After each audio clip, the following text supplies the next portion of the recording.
मजार की आड़ में जिस्म फरोशी का धंधा करता था। झाड़ फूक के जरिए वो महिलाओं को अपने घर में बुलाता था, उनके साथ शारीरिक संबंध बनाता था। यही नहीं, उसके इस काम में उसका साथ देती थी उसके घर की महिलाएं भी। देखिए इस काले बाबा की काली करतूत की पूरी कहानी। काले बाबा का काला कारनामा। धर्म के नाम पर कर रहा था अधर्म का काम। मजार के अंदर चल रहा था सेक्स रैकेट। इलाज के नाम पर फंसाता था बाबा। काले बाबा की काली करतूत कैमरे में कैद। बाबा को रंगे हाथ लोगों ने पकड़ा। लंबी सफेद दाढ़ी, हरे रंग का कुर्ता। तस्वीर में दिख रहा यह शख्स पेशे से मजार का एक बाबा है, लेकिन इसकी हरकतें बाबाओं वाली बिल्कुल भी नहीं है। इसकी हरकतों को जान आपके होश उड़ जाएंगे। इसका जैसा नाम है वैसे ही इसकी करतूत है। इसका काम महिलाओं को बरगलाना था। झाड़ फूक के नाम पर यह महिलाओं के साथ अश्लील हरकत करता था। झाड़ फूक के नाम पर यह जिस्म फरोशी का धंधा चलाता था। तुम कहीं क्या समझो बात। रुक जाओ, सुनो तो यार समीर भाई फोन कर रहे हैं आप। यहाँ क्या हो रहा है सब? फोन लगाइए। अरे सुनिएगा, हमने सुनने क्या देख रहे, सामने देख लिया, सुनना क्या है? किसी की मदद कर रहे ये मदद कौन सी मदद? परेशान हैरान थी वो। हाँ उसको क्या बताया? तो पैसे से करते इस तरह से करोगे?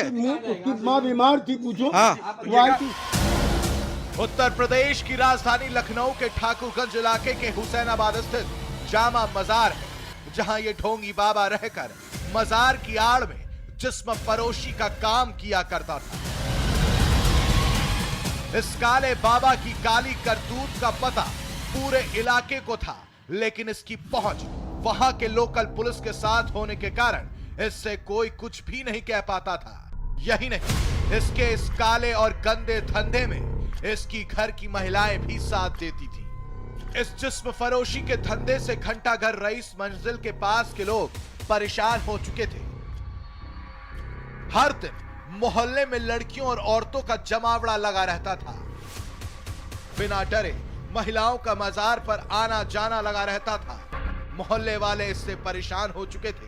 तभी बुधवार को कुछ लोगों ने मन बना लिया कि काले बाबा और निसार हुसैन के चेहरे को बेनकाब कर देंगे।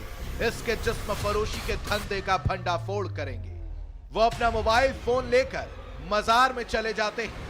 वहां मजार के पास बंद पड़े कमरे का दरवाजा खुलवाते हैं तो उस कमरे में आपत्तिजनक स्थिति में एक महिला एक मर्द के साथ पड़ी होती है, जिसके बाद लोगों का गुस्सा सातवें आसमान पर पहुंच जाता है और फिर इस बाबा की जमकर धुनाई कर देते हैं। पकड़। क्या करता है? क्या कर रहा है? मार मार कर दो। अरे क्या है भैया? 100 रुपए फोन करो। 100 नंबर। ये क्या हो रहा है? 100 नंबर। 100 फोन करो। किससे बाहर निकल। बाहर निकल। अरे यार, ये क्या है? पूरी बात सुनाओ। अरे हम बता रहे, सुनो तो पूरी बात। पूरी बात सुनोगे? पूरी बात पूरी बात देख ली आप। पूरी बात तो सुन लो। हाँ बताओ। सर कि अभी हमको सूचना मिली थी कि यहाँ पे कुछ कई सालों से वर्षों से यहाँ पर जो है कुछ अश्लीलता के काम चल रहे हैं। तो और वहाँ की लोकल लोग भी जिनकी दुकानें हैं वहाँ पर उन लोग को भी सब मालूम था, लेकिन वहाँ पे लोग को एक्शन नहीं ले पा रहे थे। और आज जब मुझे पता चला तो मैं वहाँ पहुँचा तो मैंने मौका वारदात पे 2 औरतों को पाया, जिसमें एक औरत पूरे कपड़ों से उतारे मतलब नंगी थी और एक लड़का जो कि भाग गया। और ये जो बाबा जी हैं इनको हमने पकड़ा, इनसे को बुलवाया तो इन्हें माफ़ी तलाफ़ी मांगी और कहा मदद करते हैं इस तरीके से औरतों की। यहाँ बुलवा के जिम फरोशी का खुले आम पे वहाँ पे धंधा चल रहा है, जिसकी हमने 100 नंबर पे मैंने कंप्लेंट डाली।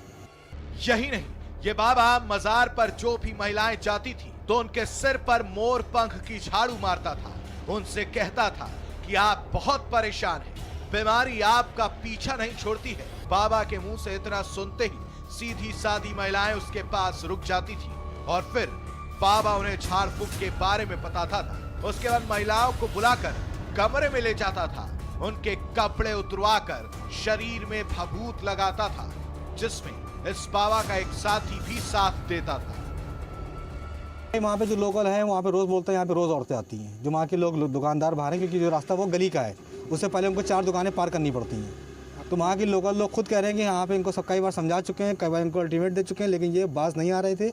और इनके घर की औरतें भी आके वहाँ पे नंगाई करती हैं, डराती हैं दुकानदारों को।